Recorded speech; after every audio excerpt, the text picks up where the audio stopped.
প্রস্তাব দিয়েছিল রাশিয়া, কিন্তু তেহরান আগ্রহ দেখায়নি, এমনটা জানিয়েছেন রুশ প্রেসিডেন্ট ভ্লাদিমির পুতিন। ইসরায়েলের দফায় দফায় রকেট নিক্ষেপ করে ইরান। তবে আশ্চর্যের বিষয় হলো ইরানের নতুন ক্ষেপণাস্ত্র ইসরায়েলকে গোলক ধাঁধায় ফেলেছে। তেহরানে মার্কিন বিমান হামলার পর ইসরায়েলে আগাম সতর্কতামূলক কোনো সাইরেন বাজেনি। ইরানের ওই ক্ষেপণাস্ত্র শনাক্তই করতে পারেনি ইসরায়েলের আকাশ প্রতিরক্ষা ব্যবস্থা। এবার ইয়েমেন থেকে ইসরায়েলে হামলা চালানো হয়েছে। এ সময় দেশটির আকাশে সাইরেন বেজে ওঠে। কাতার ভিত্তিক সংবাদ মাধ্যম আল জাজিরার এক প্রতিবেদনে এ তথ্য জানায়।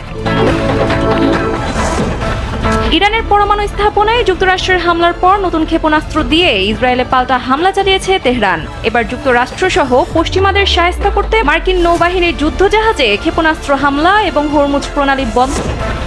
ইরানে মার্কিন বিমান হামলা চালানো হবে কিনা সেজন্য 2 সপ্তাহ সময় নিয়েছিল প্রেসিডেন্ট ডোনাল্ড ট্রাম্প। মূলত এটা ছিল একটি কৌশল মাত্র। সময় নেওয়ার 2 দিনের মাথায় নেতানিয়াহুর মিথ্যাচারে সাড়া দিয়ে ইরানের 3টি পারমাণবিক স্থাপনায় হামলা চালায় যুক্তরাষ্ট্র। ইরানকে আকাশ প্রতিরক্ষা ব্যবস্থা নিয়ে যৌথ প্রকল্পের